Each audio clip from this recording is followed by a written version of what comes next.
Hey, here we are. All right. Good to see you, brother. Yeah. Thanks Here for we are, this man. interesting concept you got going here tonight. Yes, John. Tonight we're gonna make some Buchhöhner beef stew. Okay. And why is it Buchhöhner beef stew? Because Buchhöhner is a bar in Ransbach-Bombach in Wassermisch, owned by a nice guy named Vasily, a Greek guy. Greek guy. In And Germany, I like it. Yes, and he has Buchhöhner beer at his bar, and he has very, very good food. Okay. Apart from it being a very good bar, It has very good food. Yes. So I thought we could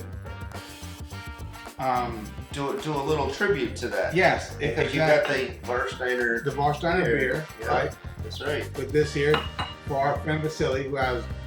I like it. I need to Buchhöhner. go over there sometime with you. I should go over there with you. We're waiting for you. Symbol. Ross. Symbol. Symbol? What's up, symbol? Symbol. To your health. To your health. Symbol. So tonight, what we're gonna do I'm is a fan of Buchhöhner. Very good. it's very good. So what we're gonna do in a quick 25 minutes, Okay. we're gonna cook a very good Buchhöhner beef stew with Buchhöhner beer.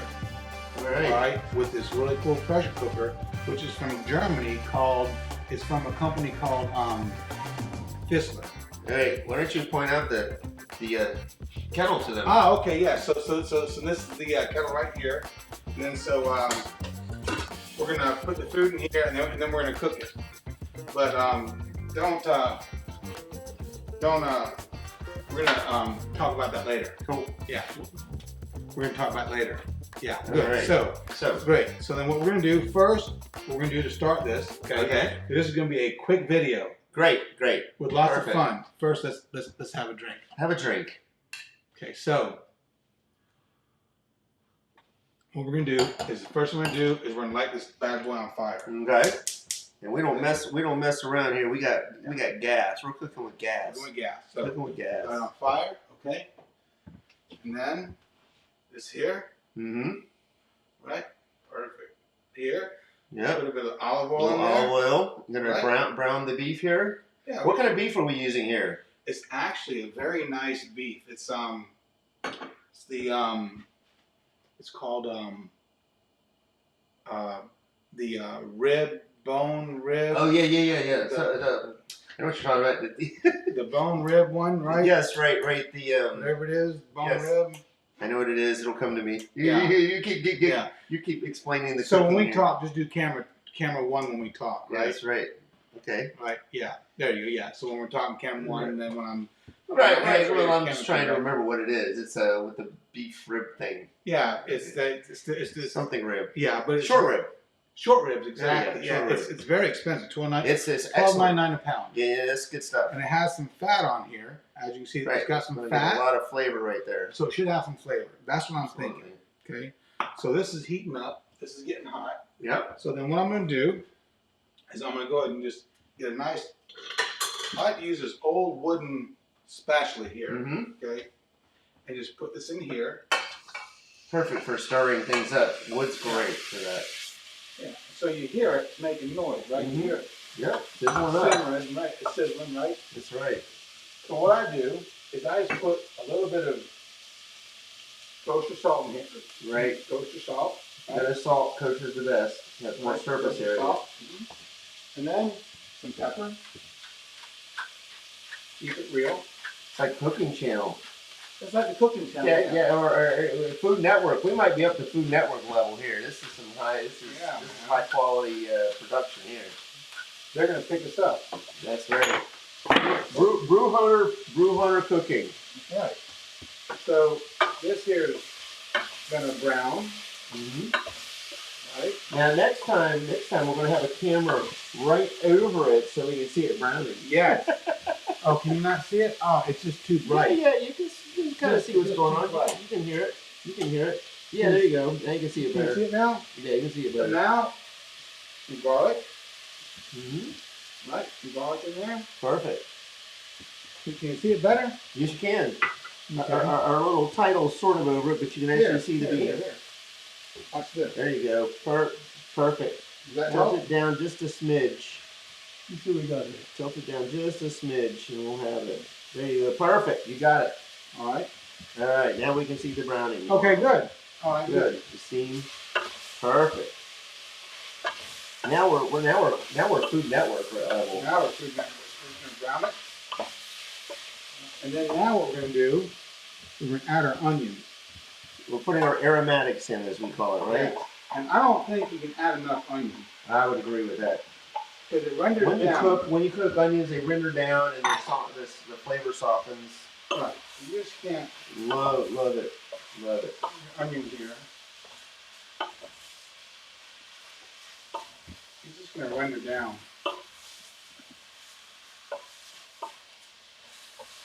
And again, this is going to be a pretty quick thing. Yeah, pressure cooker does a world of wonder. I remember watching Iron Chef America, and they had, 30 minutes or 40, whatever it is to prepare it, and it's always a pressure cooker that gets it done. It's a pressure cooker. That's right. So we're just going to let this cook down a little bit here. I got it on medium-high heat, Mm-hmm. and it's just going to cook down. So for me, cooking in a pressure cooker is different than cooking in like a regular cast iron pot. For sure. It's a completely different experience, isn't Yeah, it? that's typically like a 4-hour deal. Right. Right? Yep. 2 or 3 bottles of wine, 4 hours. Cast iron could get some flavor from the pan itself. Right. But here we're getting the flavor infused by the pressure.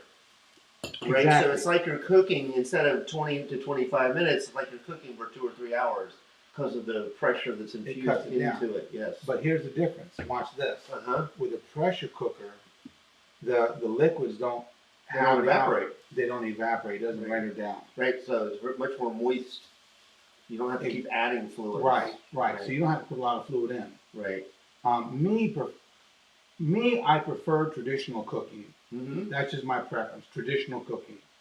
There's a place for both techniques. There's a place. Yeah. Especially when you have a podcast that's 30 minutes. That's right. You don't have time for 3 hours. Right. You don't have time for 3 hours. So I'm just here. The paella you made the other night was fabulous. Man, that was good, wasn't it? That was really good. That was legit. So I'm almost on high heat right now. Mm-hmm. I want to just get if you notice, you can hear people listen. If you listen, the simmer, you can't hear quite as much of the sound of the cooking, and that's because the onions are starting to render and you're getting more fluid into the pan, right? But it is still definitely browning. Yeah. You can start to smell it now. It's smelling really good. Too bad we don't have smell-o-vision over here. Smell-o-vision, exactly. Yes. Here, let's take a look at that right there. Yeah. You can take a look. let them see there what you got going on right there. Can everybody see it here? Yeah. Looks good, right? Looks great. Right. Fantastic. Go like that here. There you go. Perfect. Right? That's what I'm talking about. Yeah. So it's just slowly rendering down. Good.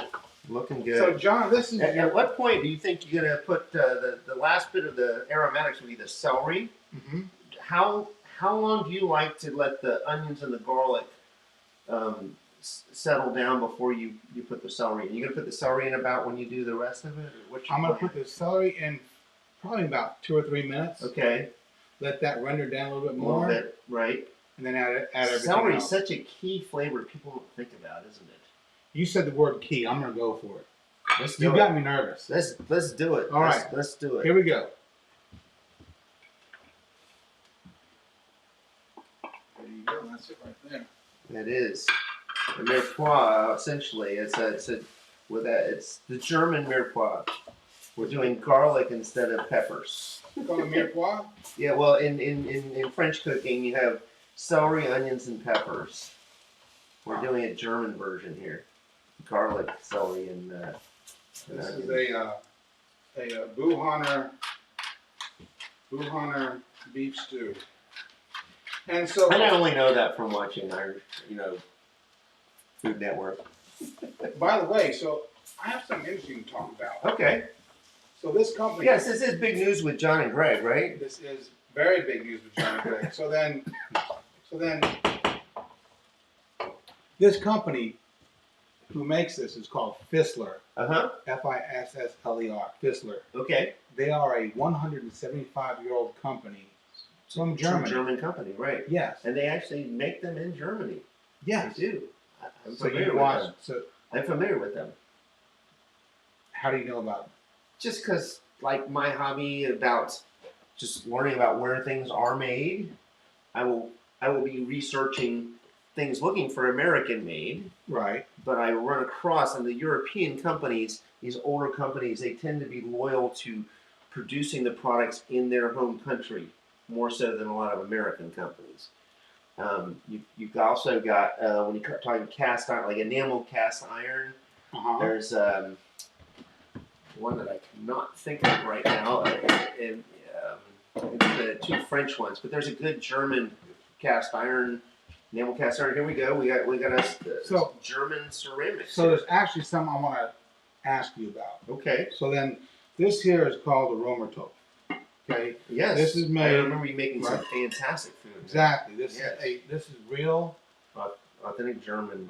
Ceramic from Germany, from the village where I stay, right? And if you look in here, you can see how the inside is actually finished with a liner of glaze that makes it so that it does not let the flavors into the ceramic, yet the outside is unglazed. So then here's my question. And why is that? Is that something to do with how it works? The fact that the outside is unglazed and the inside is glazed? In fact, the top is the top. The inside is non-stick. So the top is not glazed. Right, so but this is non-stick. Right, exactly. Non-stick. But so here's like an enamel cast iron in that sense. So then while this is cooking here, there's actually a greater point I want to make. Okay. There's a greater point I want to make. Okay. So here's my point. Here's my greater point. So Fissler is a company that's 175 years old, and it's still going strong. Okay. Yep. Romertopf. There's a lot of work. It's an old company and it's not doing as well. It's Okay. almost irrelevant Because it's an older style of cooking technique, maybe. Right, but why is it that Fissler, who makes this stuff here, they've remained relevant throughout the years, right? But Romertopf, it's also very traditional. I have a conjecture. I have an idea. Okay. I think it has to do with how the modern world is always moving at a faster pace, and something like a pressure cooker speeds up your day, sort of, right?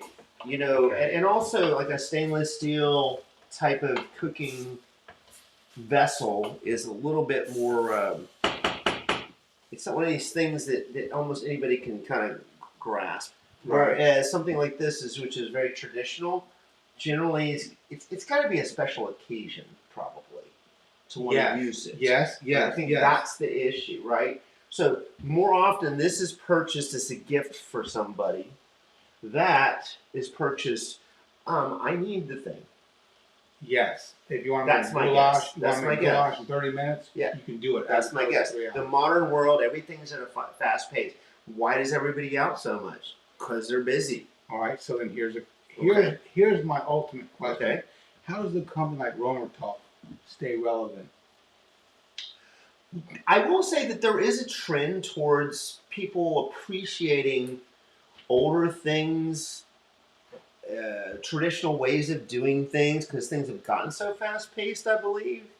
So it's like vinyl records. They're selling more vinyl records now than CDs, because when it's digital, just download it or stream it, right? But a vinyl record is something that's tactile.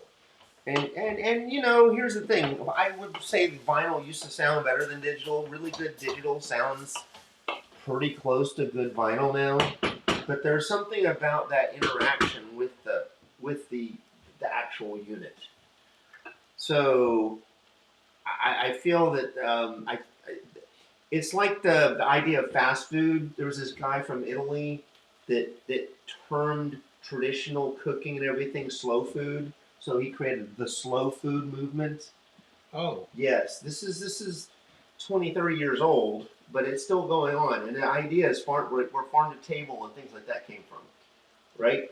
Fast food's great for convenience, but it's not that healthy. Where there's too many, because it gives it shelf stability. You got to put preservatives and all that in it. Right.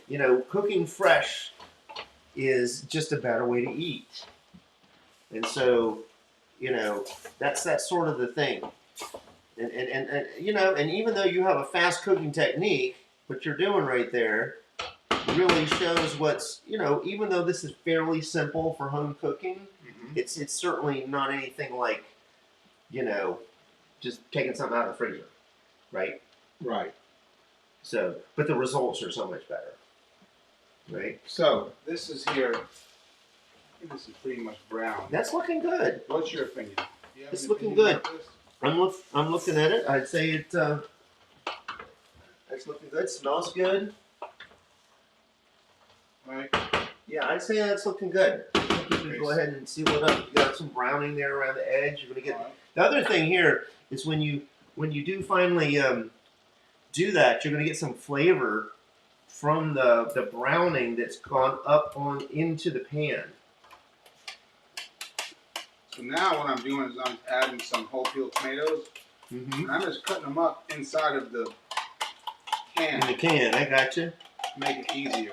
So this makes it it's going to be almost like it's going to be a stew, but it's like a tomato based stew. Nice. Yeah. So that's the Buchhöhner thing. Very nice. Add a little Italian flavor to it, right? Very nice. Yeah, so those look like Italian tomatoes. Can't go wrong with some carrots and potatoes for sure. And potatoes. Is there any other spices or anything you're going to end up using here? Absolutely. Or is it mostly salt and pepper, seasoning, and I see you have some spices there lined up. Absolutely, yes. So then what we're going to do, and in honor of it being a Buchhöhner, there you go, the Buchhöhner beer. Buchhöhner. Buchhöhner. Nice beer in here. Beer always makes everything better. That beer coming up right there. Yep. And that's going to help take the nice roasted bits there off the pan too. Got some beer in there. That'll release that. Right. And then I'm just going to add some oregano. Can't go wrong with that. Love this is going to be oregano. crazy. I'm going to add oregano. And I'm not shy because, for me, you got to wake up the food. I'm going to put some pepper flakes or thyme, okay. Thyme. Because it's always time for time. It's always time for time. Okay, thyme. All right. Some chili. There you go. Because you want to gonna wake it up. This makes it a little more stewish with a little chili accent. Talk to me. Right? Talk to me. A little chili accent there. Right? Nice. A little bit of rosemary.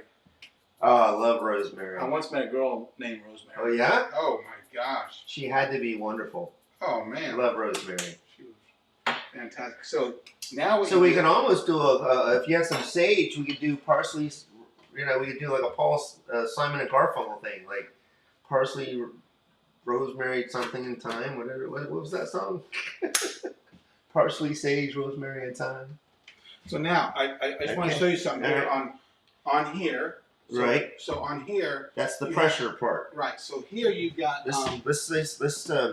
Let's take this so they can see this better here. Okay. All right. Okay, so you got here 1, 2, and 3 shows you how much pressure, how much steam you have inside. Have it on 2, which is middle. Right. Okay? So what you have here, you're going to see in a little while some steam starting to come out of there. What you're going to see is red, green, or yellow. Okay, nice. Okay. So the color, there's like LEDs or something in there? No. You'll see. You want to keep it on green. Gotcha. It's the level of pressure. Anything else is too much pressure. Right. So what we're doing. So we have it on. So we have it on high. We want to get that pressure going. Right. Once that pressure going, then we're going to bring it down. Okay, great. Okay. We'll get this back out of here. Is that in a good place there? Oops. Yeah, that's perfect. Okay. Beautiful. That's perfect. Teamwork on the camera thing. Teamwork, yes. Yes, there we go. Beautiful. So we're just gonna let this cook. All right. So there it is. It's getting ready to cook it up. That's it. This is it. Cooking. This is it. That's and right. then you'll see the red, green, or yellow. We'll switch over to let y'all see that in a little bit when we see some change that's there. exactly right. Exactly right. All right. Now you just set it for 25 minutes. So I'm just going to go here. So timer action there. Timer 2, 5, start. So 25 minutes. Okay. Easy. And while that's cooking, we can do a little news. Yes, let's go and get some news in here, okay? All right. So what's going on? Let's see here. That's the news. That's the news. Well, you were telling me something earlier that was quite hilarious. That is news. Do you want to start with that? Yes, DeSantis.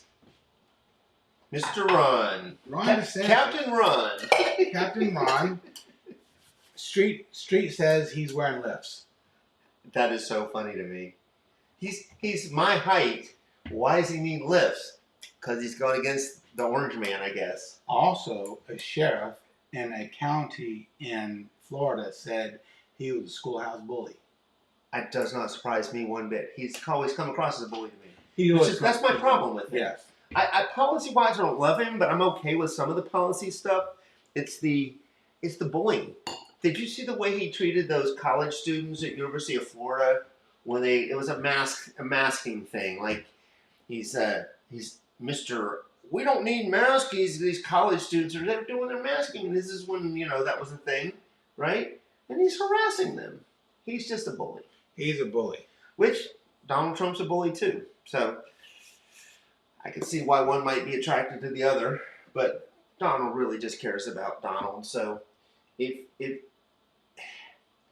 it's a really sad thing. All these people that were the best that he hired, they're now turning on him, and they're gonna turn state's evidence or whatever. Now they're all trash. But you said they were the best. But watch this. So you're talking about the Trump's people turning state's evidence. Correct. So watch this. Mm-hmm. Everything can make perfect sense to you and I.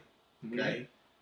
It can all be 100% factual and be true. Rational discussion. Right. However, when you put 12 in the box, okay, the jury. Right. You put 12 in the box, mm-hmm. and you got one person thinking with their emotions, not based on fact. Right.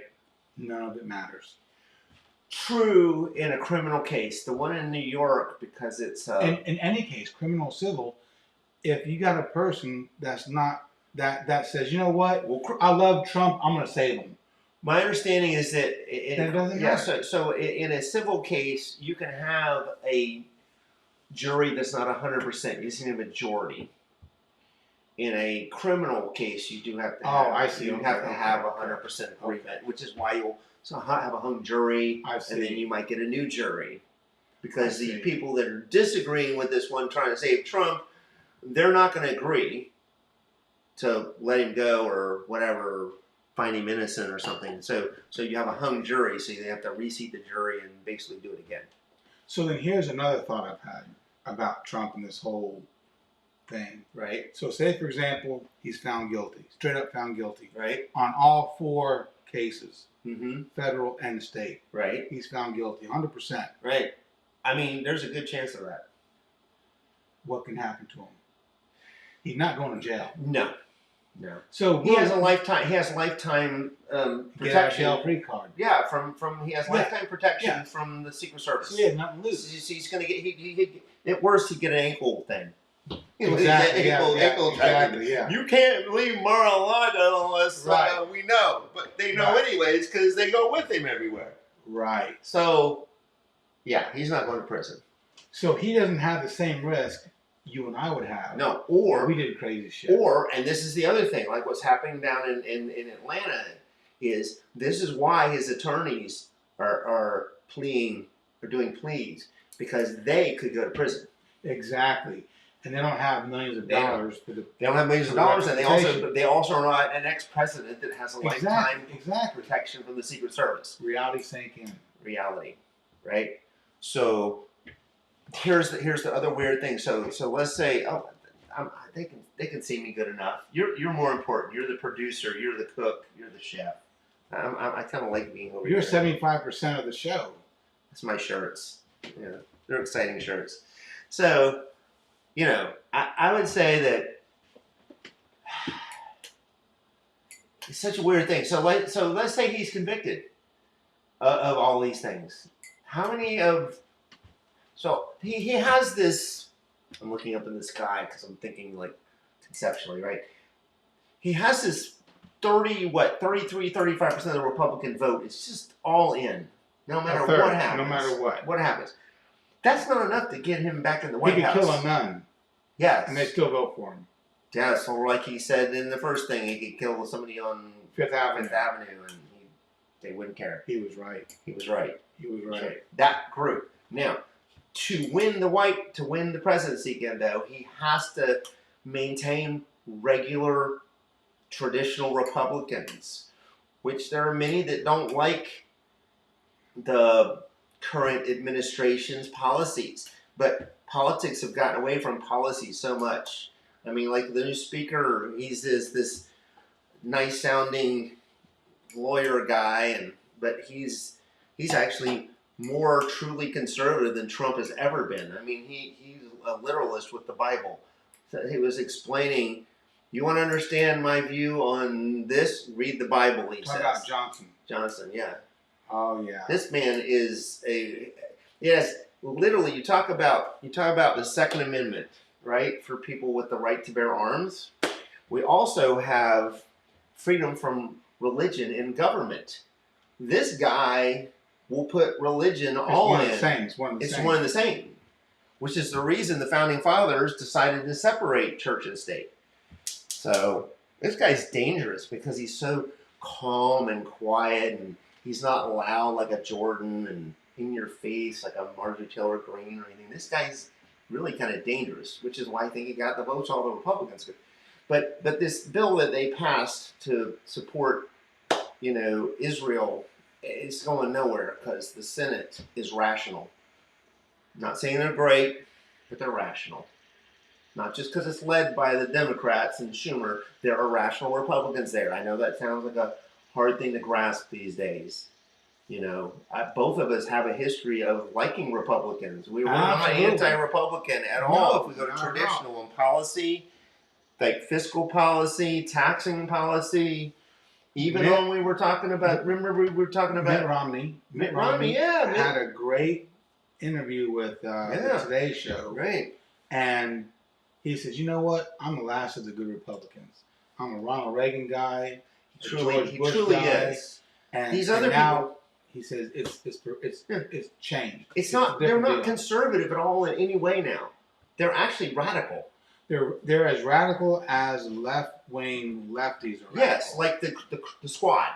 Right. Yes. They're like the right wing. The whole Republican Party is like the squad part of the Democrats. So the rational people are the centrist Democrats. I agree.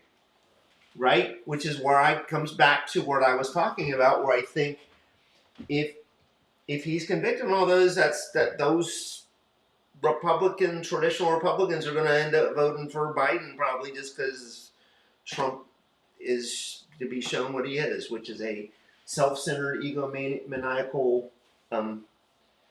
traitor. I agree with you 100%. All right, so we're gonna shift. Okay, here we go. All right, now you guys can see what's going on. Greg, explain what's going on here. Right. So here, what you have here is you have yellow and green, and then soon you'll have a red line. So this tells you what the pressure is. So green is good. Green is where you want to be. Gotcha. So then as you're adding pressure, which you're adding gas, when you're adding pressure, it'll start to go red. When it starts to go red, you come down on the pressure, you torque down on the pressure, and you keep it on green, and you just manage pressure. Okay. So that's what you're doing right now, is you're just simply managing pressure for 25 minutes. Gotcha. Okay. That's what you're doing. All right, Okay. good. Excellent. That's very cool. That's it right there. All right, great. Okay, we're about halfway through here. We Right. thought we'd give you all a little sight here. Green. See, we have still got the green here. So our We're pressure's good. Yes. If it goes red, we gotta turn down the steam. That's right. There you go. All right. So, as you can see, this is very important with the Fissler because this is a special, unique design that they have where you have yellow, green, and red. Mm-hmm. And you can see that the red is still at the bottom. Just sort of peaking a little bit. Right. So we know our pressure is good. Right. If we add pressure, it'll go to red. Right. Which tells us there's too much pressure. Right. So our it's pressure, peaking, but it's not there. it's peaking, but it's not there. So we're just keeping it right here, and it's working well. Now, if we change this and went to 3, then it would add more pressure, and then the pressure would go up quicker. So we have it on 2, which is the I middle. think you calculated just about right. Right, because you want to find a balance between cooking fast and keeping your fluids on the inside. Right. Because Right, as you can see, people, the steam is coming out, so you're losing a little bit of fluid, but not a lot. Exactly. Very subtle what you're losing. We got a whole thing of beer in there. 12 ounces of beer. We might lose 4. We got 12 ounces of beer, and we've got, I think, about 20 ounces of whole field tomatoes. Right. And then, of course, the onions have a lot of fluid in them, too. So we're okay. Yes. It's very stew-like. All right, so then you see here, it's a little bit red. It tells us the pressure's a little bit high. So what I do is I just turn this down a little bit to an honest medium, and then that red will slightly come down, and that'll be perfect. All we're doing, John, is we're just managing pressure. Managing pressure. And we got about, 4.5 minutes? 4.5 minutes. All right, we will rejoin you all soon. Here we are. We've got, great, so we've got about 30 seconds to go. Okay. And when it beeps, we're going to do a reveal. We're going to take a look at it. Great. It should be okay. Should be ready to go. Mathematically, it should be okay. I don't know. I'm out of beer. Maybe I'll have You can have some yours. of mine. Have some of mine. Have some of yours. You're the busy chef, so therefore you, yes, you're the busy man. So we're going to see what happens here. We're going to get there it is. Finger. That's it. There it is. Okay. So cheers. Cheers. All right. All right. Okay. Well, let's. You ready for the reveal? I'm ready for the reveal, right, sir. Here we go. Here we go. So be careful, don't get burned. Off. So now what we do is there's 2 ways to do it. Okay, we can see your hands, so that's good. So there's 2 ways to do it. So then I can go like this here, but it's too much. So because there's still a lot of pressure going on. Yeah. So what we're gonna do is go back to the main camera. Okay. Go back to the main camera. All right. Okay. So what we're gonna do is we're gonna do a different way to do it. So if you press pause, okay, I'm gonna explain it to you. All right. We will be right back. Okay, we're back after a brief pause here. Right. So we're now ready for the big reveal. The big reveal. Are you ready? I am ready, sir. Let's have a cold one. All right. Cheers. Cheers. Prost. Buchhöhner beef stew. Buchhöhner beef stew. Are you ready? I'm ready. Are you ready? Are you ready? Let's go. If you like, click subscribe. Exactly. Like and we subscribe. need 60. We want to get to 60 subscribers. Yes. If we get to 1,000, we make money. Yes, and we need money. Here we go.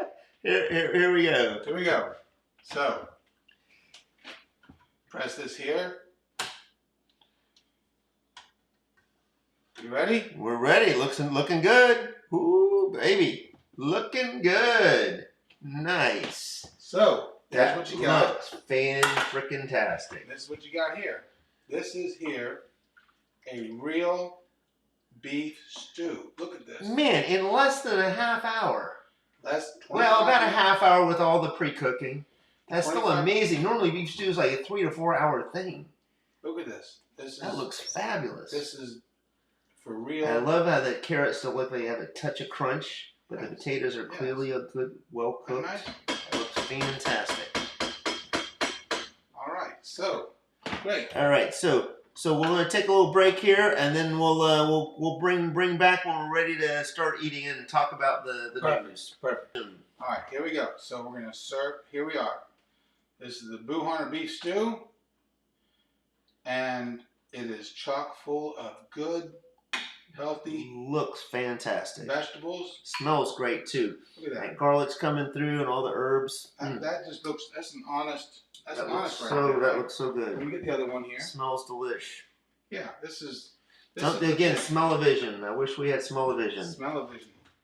You know, at Disney World, Epcot Center, I remember that big globe thing, the big round thing there. They actually introduced the technology back in the 80s where you could smell burning wood and stuff as you go up there.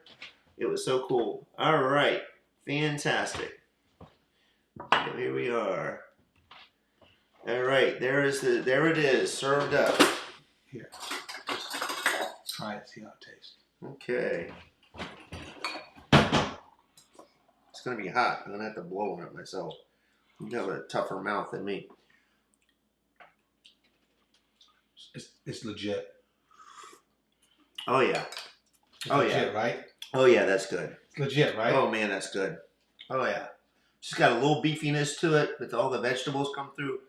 It's legit, right? So now you go to the bathroom. I'm gonna set it up to where we eat it. We weren't paused. All right, here we are. Here we are. Dinner is served. Dinner is served. That smells so good.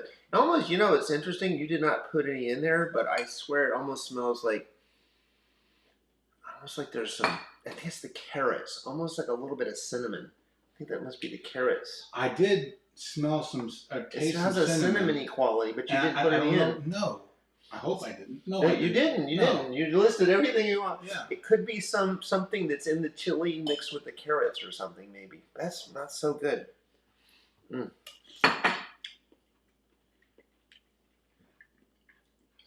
Good. Delicious. It's cinnamony for Christmas.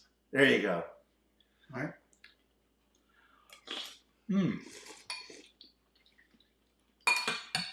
Delicious. It's legit. Excellent. It's Excellent, legit. sir. It's legit. Excellent job.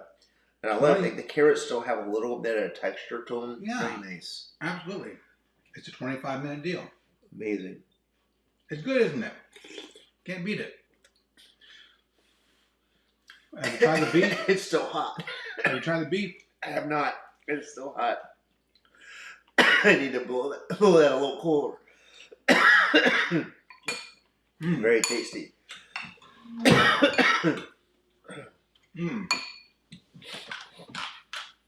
Little pepper, probably a good idea.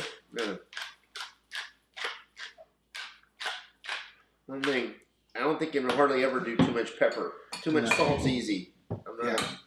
Pepper. You need just enough salt to open the palate up, but pepper. Pepper kind of wakes it up. Yeah. Makes it talk to you. Yeah. Garlic's good for you. Garlic's so good. Garlic's a strong flavor that I think complements food. People are into goat cheese. I'm not a big fan unless it's like on a cracker or something. I think it changes the flavor becomes the dominant flavor. Garlic's strong, but it's complementary, I believe. That's my philosophy.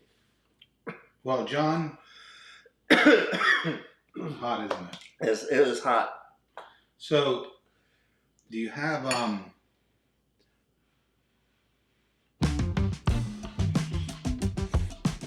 anything to say, party? Something that's philosophical, something that's relevant? So, when you were making the soup, I thought of some very profound things. I'm not thinking of them right now. But I would say that one of the keys to happiness in life is keeping things simple and cooking with simple but good, healthy ingredients. Yes. I'm going to add one more thing. Okay? With friends. With friends. Of course. Right? Of course. With friends. Friends, what is life without friends? It's meaningless. There is no life. Yeah, I mean, all of our lives mean something because we interact with people and friends, especially good friends. That really is what makes the earth and the world worth trying to persevere and keep it going. I agree. I agree, right? Yeah. I mean, this is, I think, one of the nicest things you can do with a friend is break bread. There you go. We're not religious particularly, but that's one of the Bible things that the Bible talks about communing with others. Break bread. Well, John, I want to thank you, man. What a great concept of the show, Greg. We may progress into a more sophisticated thing that we might get to 60 or 70 subscribers. Food Network, watch out. Watch out. We're coming for you. Coming See you next time. on Big News with John and Greg. Big news, John and Greg. Subscribe. Right, Mike. Beautiful. Hate if you want. Yeah, comment. It's a good thing. Just make a comment. Those We know you watch. Yeah. Thank you. Bye. Bye-bye.